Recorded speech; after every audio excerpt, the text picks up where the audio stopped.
This page gives you a little bit more detail than what the top of the page does. But effectively, if the top of the page is linked in green, you have no reason to come here.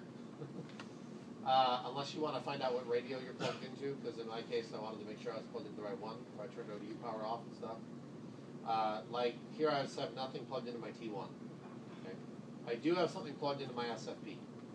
There's nothing plugged into the SFP, but the SFP is plugged into.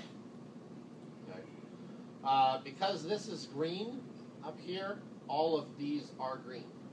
If this was red, I wasn't getting a link for whatever reason, I might want to come into here and see what was not green in here. In all cases, everything on the right here should be green.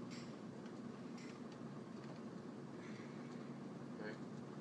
These on the left will control the link. You might have some of them that are red because you don't have the right RSSI or the settings don't match between the two sides or whatever. But if the PLLs are unlocked, one of them is red over here, everything's gone. Okay? Link. That's why there's a number here already. I should mention one thing back on this BER and FER, it's bit error rate and frame error rate, okay, are cumulative up until the last time you hit the status clear button. Okay? So even though I'm seeing this bit error rate of 1.7 to -7 right now, that doesn't mean I'm actually having bit errors right now. It just means that the average of everything I've passed, that's what it works out to. Okay? The reason I have bit error rate is because you watched me do things like turn the op mode off, turn the ODU power off. When I first plugged in the link, they did not come on at the exact same time, so there was a time when there was no link. There will always be bit error and frame error and uncorrected blocks, we'll talk about it tomorrow, whenever the link is first established. Okay? So you either have to reset it, or you just have to monitor it for changes. Okay? And how do you do that? How do you reset? You'll go to the Ethernet stats page and you hit clear counters. Now when I go back to link status, it's all zeros. You're passing a lot of traffic on your link. That little bit you had from when the link was down will quickly go away. In my case, I had no traffic on the link, so it's averaging out. It's not averaging very well for me. In production, it would average better. But you can also see the temperatures here. Link test, those of you that are familiar with the CLI are familiar with the CLI command, link test probably. We just brought this to the web interface because it's great for tech support, and some people we'd ask them to run link test 10 and they would write back and say, huh? So now you can run the link test in the web interface and you don't have to download PuTTY or Secure CRT because you're running Windows 7 and it doesn't have a client. It just shows you line by line, if you have a link, what the RSSI is, what the MSE is, what your bit error rate is, your transmit and receive profiles.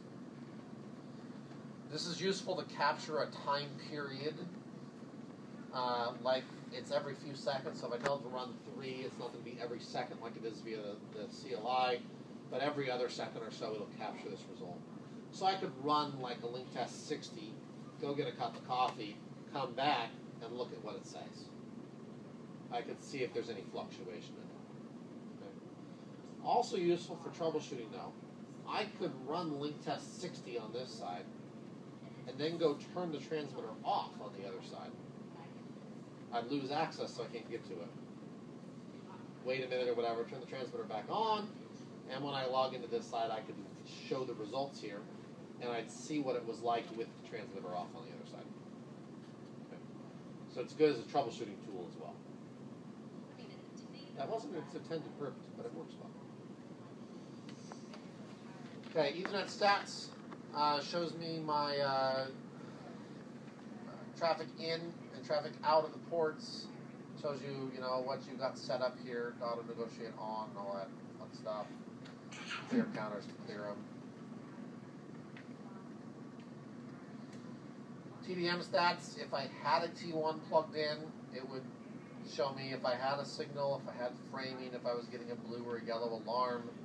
It also show me CRCs and all this other stuff on it, but I do not have a T1 plugged in, nor did I remove it. RF stats is just like the Ethernet stats, but it's for the modem as opposed to the Ethernet ports. You should be able to follow a packet in Ethernet in, okay, so Ethernet in here to RF out here. Those numbers should be relatively close. Again, the clear counters here will clear all your counters. You will also get here the port rate in megabits, as well as the port utilization in percentage. 100 megabits would always be 100 megabits. In percentage, 100 megabits could be 1/3 of what the link's capable of, 33%. Or if the link's degraded, it could be 100% of what the link's capable of. So, percentages and megabits.